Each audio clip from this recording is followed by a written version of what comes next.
Do you know Donna? Donna? Okay, sing the chorus to Donna with me, okay?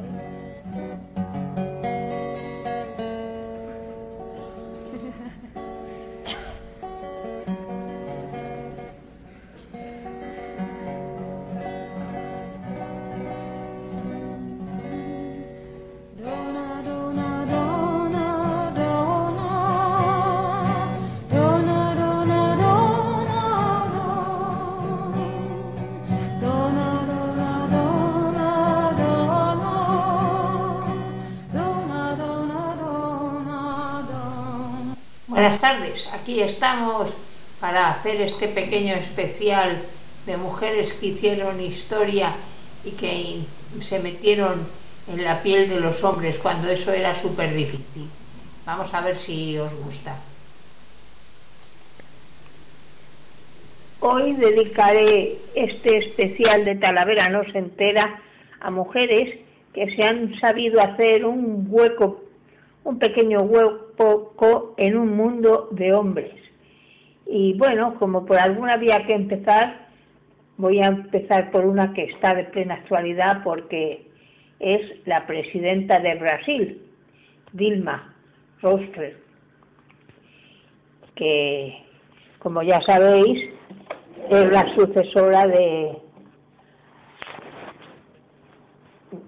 del anterior presidente que la dio a conocer, y el Lula da Silva. La primera presidenta de Brasil, por eso es tan relevante, Dilma, junto a Michelle Bachelet y Cristina Fernández de Kirchner, son unas de las primeras mujeres presidentas en América Latina. Dilma, de ascendencia búlgara, se crió en una familia de clase media alta. Estudió economía, pero siempre ha estado muy vinculada a la política. La dictadura militar tras el golpe de Estado de 1964, cuando estaba en el colegio, marcó su vida. Y por ello empezó a dar sus primeros pasitos en política, porque veía que eso no era justo. Comenzó a militar en un movimiento de resistencia contra el presidente João Goulart.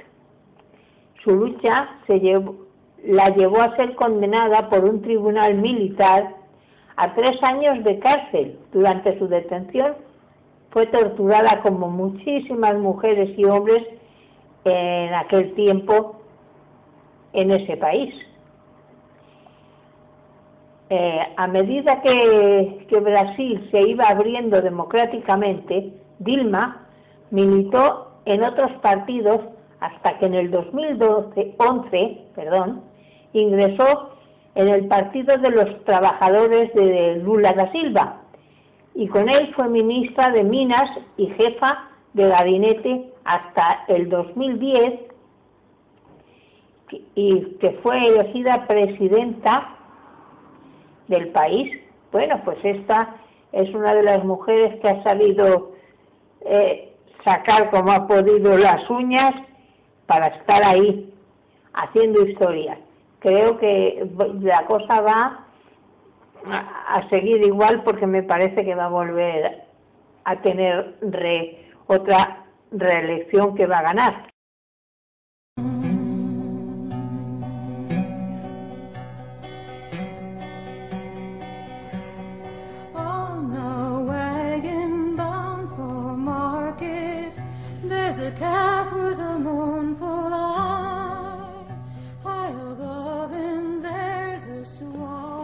Y siguiendo con mujeres en puestos relevantes, vamos a continuar, por ejemplo, contando un poco quién es la directora de la Interpol, que eso siempre había sido un hombre. Y esta mujer, Mireille Ballestrazzi, ha sido la primera mujer. La dirección de la Organización Internacional de la Policía Criminal, Interpol, está en la actualidad en manos de esta mujer, Mireille. Esta francesa de 58 años ostenta el cargo desde hace apenas unos meses. Bueno, veremos a ver si les dura y cunde el ejemplo. Previamente ocupó el puesto de vicepresidenta para Europa del Comité Ejecutivo de la organización. Es muy conocida por su firme actuación como directora de la Policía Judicial de Córcega en la década de los 90. De hecho, Manuel Valls, ministro de Interior de Francia, ha dicho que es una de las mejores mujeres policías que ha conocido en su vida. Mireille ha sabido ganarse su puesto. No se lo han regalado, como podéis suponer. Lo que para un hombre cuesta 1, para nosotras nos cuesta 3. Y le ha costado muchísimo trabajo, pero ha sabido ganarse su puesto. Su experiencia con el crimen organizado es fundamental para que la Interpol pueda enfrentarse a las bandas de narcotráfico del sur y el este de Europa. Pues otra más de las mujeres que están ahí, que son poco conocidas, pero que tienen un puesto que hasta hace unos años era única y exclusivamente para hombres.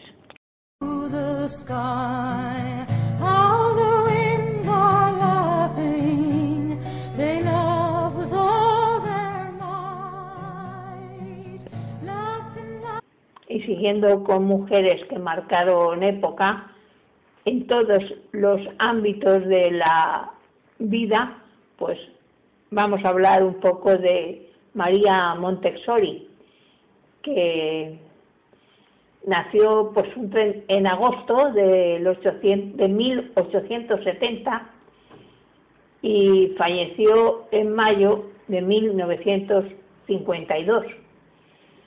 Fue una educadora científica, médica, psiquiatra, filósofa, psicóloga, en principio devota católica, feminista, humanista e italiana. Nació en Italia en el seno de una familia muy burguesa y muy católica. Su madre se dedicó a las faenas de la casa, mientras que su padre, Alessandro Montessori, era militar de profesión y muy estricto. En esa época, a lo más que aspiraba una mujer era como mucho a ser maestra.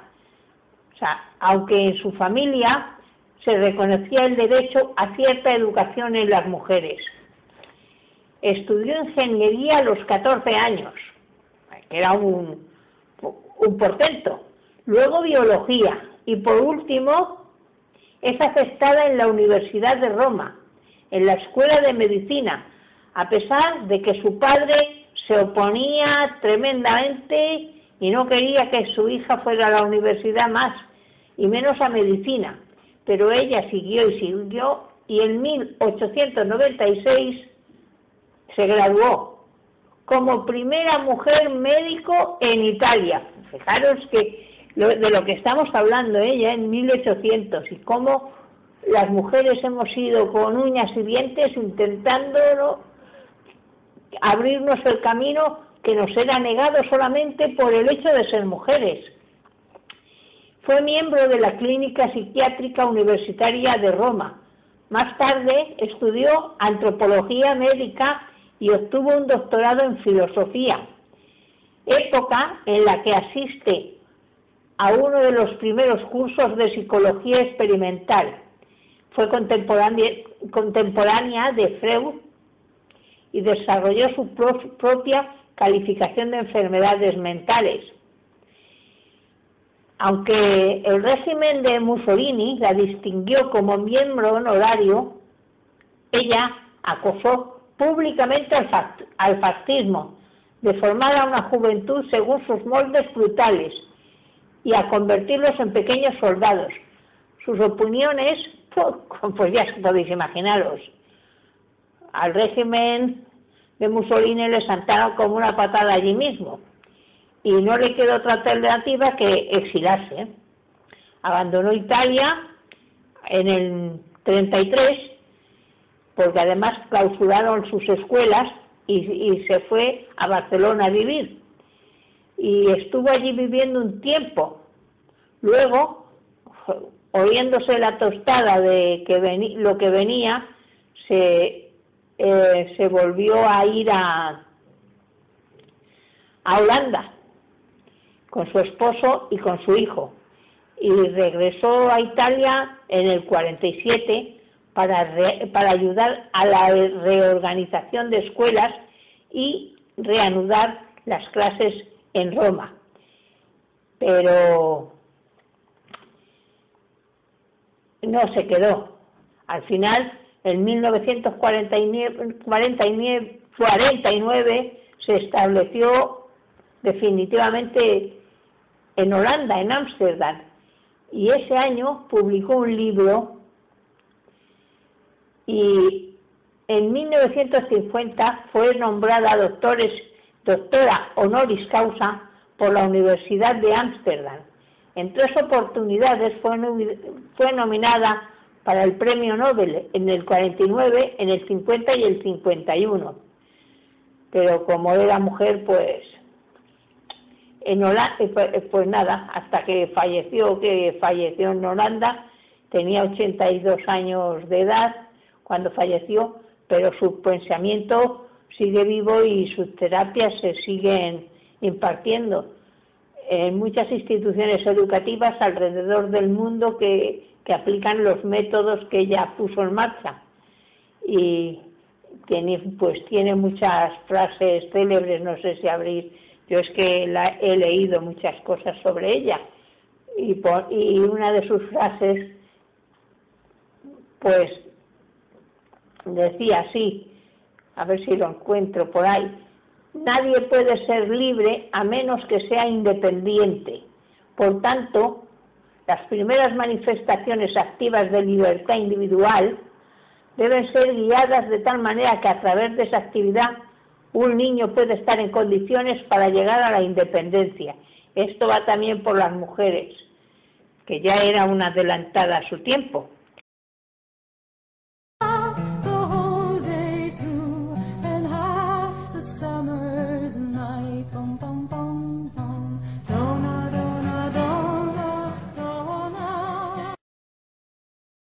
Y otra mujer con una vida súper interesante fue Rigoberta Menchú, que nació en San Miguel de Uspatán, que es un lugar del departamento del Quinche. Es hija de Vicente Menchú y de Juana Tum, 2 personajes muy respetados en su comunidad, eran sus padres. Su padre fue un campesino indígena activista en la defensa de las tierras y los derechos de su pueblo, y su madre era una indígena partera, era una tradición indígena pasada en la generación y de una generación a otra. Por lo general realizaba en zonas rurales donde no llegaban los servicios médicos. Era partera para eso. Desde pequeña, Rigoberta conoció las injusticias y la discriminación y la explotación a los que son sometidos estos indígenas en Guatemala, que viven la pobreza extrema, no solamente en Guatemala, en casi toda Hispanoamérica, ya lo sabéis. A los 5 años comenzó a trabajar en una finca de café, en condiciones tan pésimas que fueron la causa de la muerte de hermanos y amigos suyos, así como de la represión de la que fue víctima su comunidad por parte de terratenientes y también por el ejército de Guatemala. Desde muy joven empezó a involucrarse en las luchas de los pueblos indígenas y campesinos, lo que le valió, como a todo el mundo que quiere hacer algo por el prójimo, persecución política y exilio. En 1979 fue miembro fundador de CUC, Comité de Unidad Campesina, y también de representación unitaria de la oposición guatemalteca, de la que formó parte hasta 1992. En ese tiempo, en la Guerra Civil de Guatemala esta guerra tuvo lugar entre el 62 y el 96, aunque la violencia estalló años antes. Varios miembros de la familia de Rigoberta, incluida su madre, eran torturados y asesinados por militares o por la policía paralela, aquello que llamaban los escuadrones de la muerte.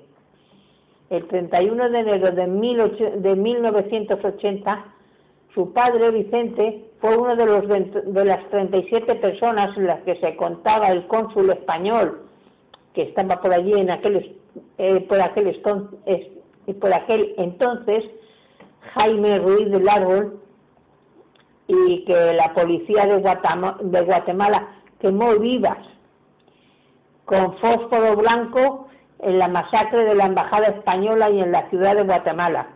Mientras sus hermanos optaban por unirse a la guerrilla, Rigoberta Menchú inició una campaña pacífica de denuncia al régimen guatemalteco y de las sistemáticas violaciones de los derechos humanos a que eran objetos.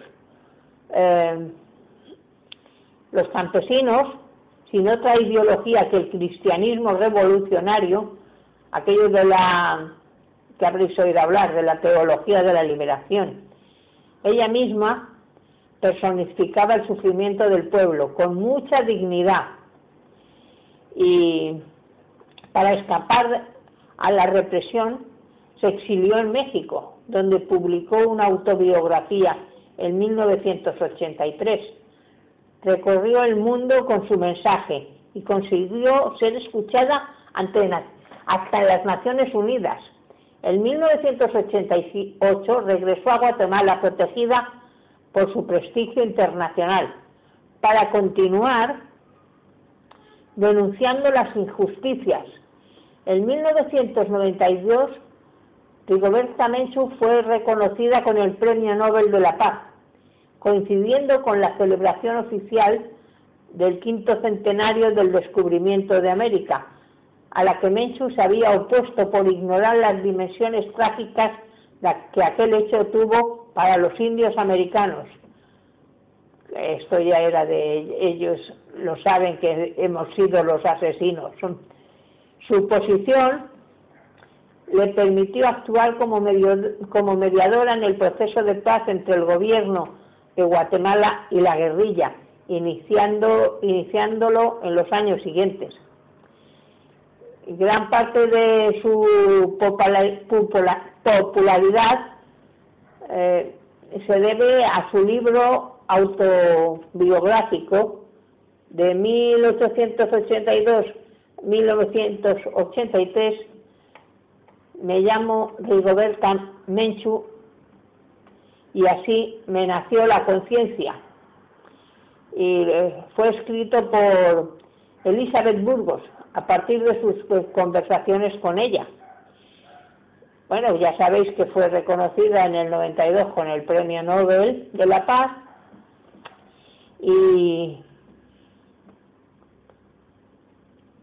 además también recibió el Premio Príncipe de Asturias, y le han dado muchísimos premios. Todavía vive, nació en el 52 y todavía está por ahí haciendo cosas que todos deberíamos hacer, defendiendo su tierra y su gente. El Príncipe de Asturias a la cooperación internacional se lo dieron en 1998 por su trabajo por separado en defensa de la dignificación de la mujer. Ha participado en la UNESCO, en fin, que tiene una vida muy interesante. También hay libros y eso de lo que podéis extraer más información. Yo creo que es una persona interesantísima y que tiene mucho que enseñar.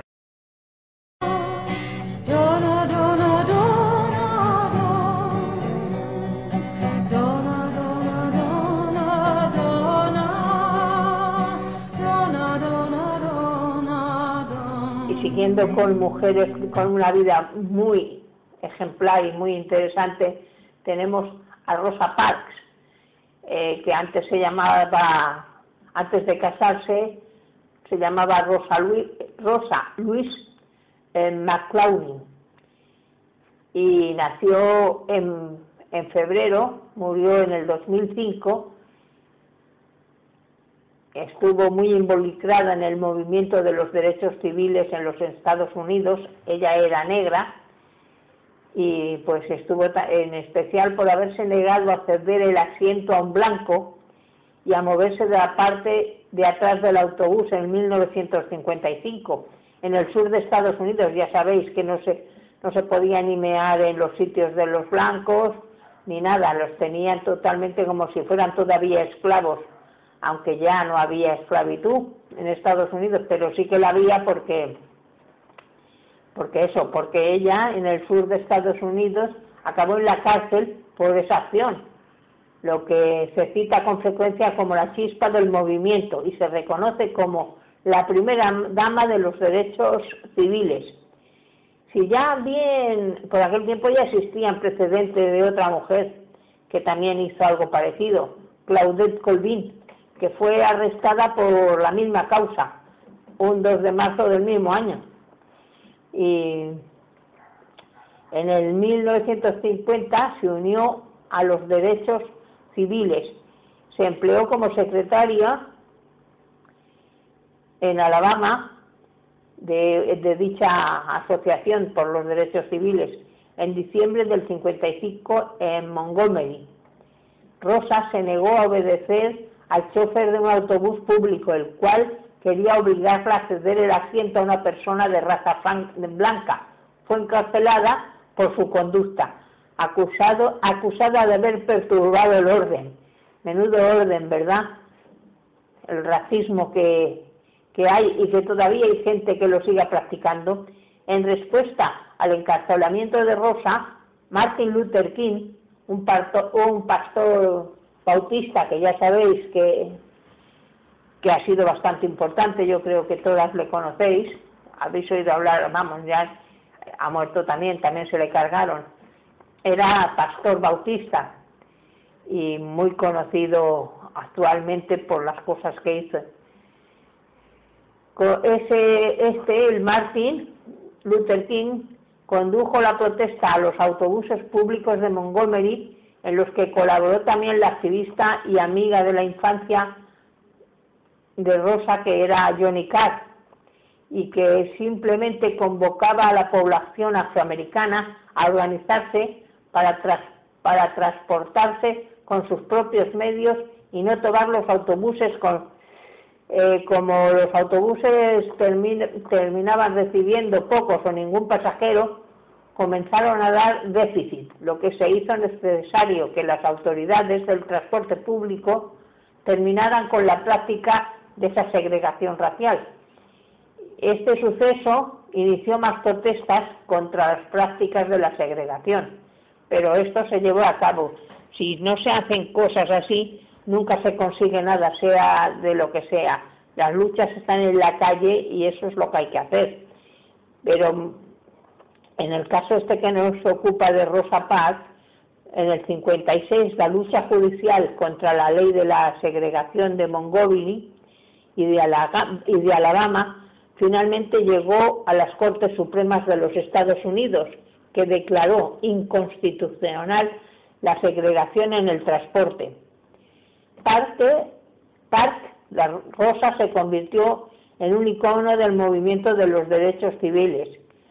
Se mudó a Detroit, en Michigan, al principio de la época de los 60, donde consiguió empleo como representante afroamericana del Partido Demócrata desde 1965 hasta 1988.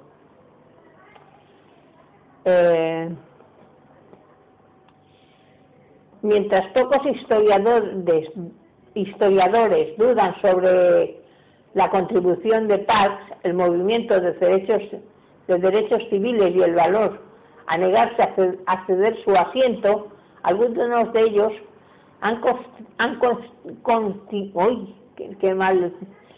cuestionado la veracidad de algunos de esos elementos míticos. Entonces, pues, pero tenía mucha y se jugaba mucho, bueno, se jugaba que fue a prisión.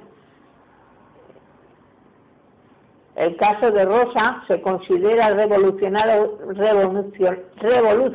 porque aplicaba a las leyes segregacionistas estatales, no solo al comercio interestatal. En el 2002, en una escena de una película que se grabó con respecto a ella, los actores discuten sobre los afroamericanos del pasado que se han negado a ceder sus asientos en el autobús. Esto provocó el boicot de la película, liderado por activistas, y también en 1994, ya con 82 años, fue atacada en su hogar de Detroit, le robó un total de $53. Al encontrarla en casa le exigió dinero y Rosa reaccionó ofreciéndole $3. Tras exigirle más, ella le dio otros 50. El incidente causó estupor en la opinión pública, cuando ella confesó haber preguntado antes de que la atacara: ¿sabes quién soy? Él era también afroamericano. Y no sabía antes, contestó que no lo sabía, y antes de abandonar la casa la golpeó en el rostro, tras lo cual ella tuvo que ser hospitalizada. Posteriormente, este Joseph fue condenado a 15 años y atribuyó su comportamiento al consumo de las drogas, al mismo tiempo que asumió saber en casa de quién estaba entrando una vez puso el pie en la casa. Durante su estancia en prisión declaró que esperaba pedir perdón a la señora Parks una vez abandonara la prisión. Sin embargo, murió antes de que él recobrara la libertad. Bueno, pues esta es la historia de mujeres que han hecho algo por mejorar este mundo. No sé qué os habrá parecido, es que ya estoy cansada de siempre las mismas noticias que huelen tan mal.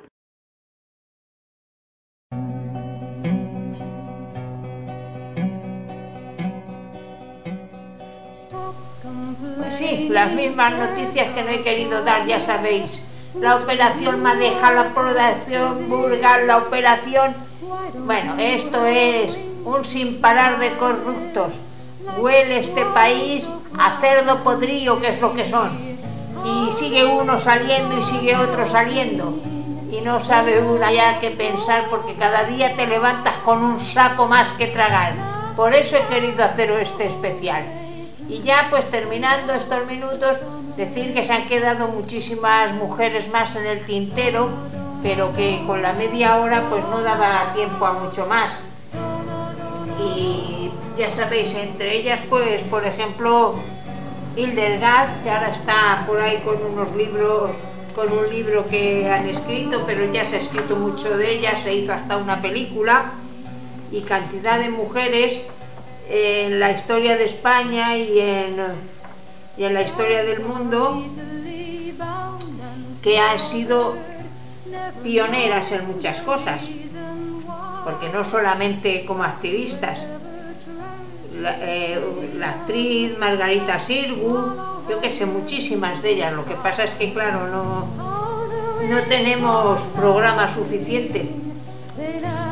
Antonia Mercé, la argentinita, bueno, que fue una tremenda mujer que recorrió el mundo con su danza, en fin.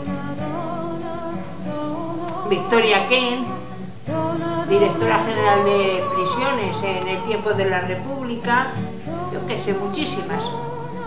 Pero como no da tiempo a más, pues ya sabéis, salud, dignidad, y nos escucharemos cuando el destino lo quiera así.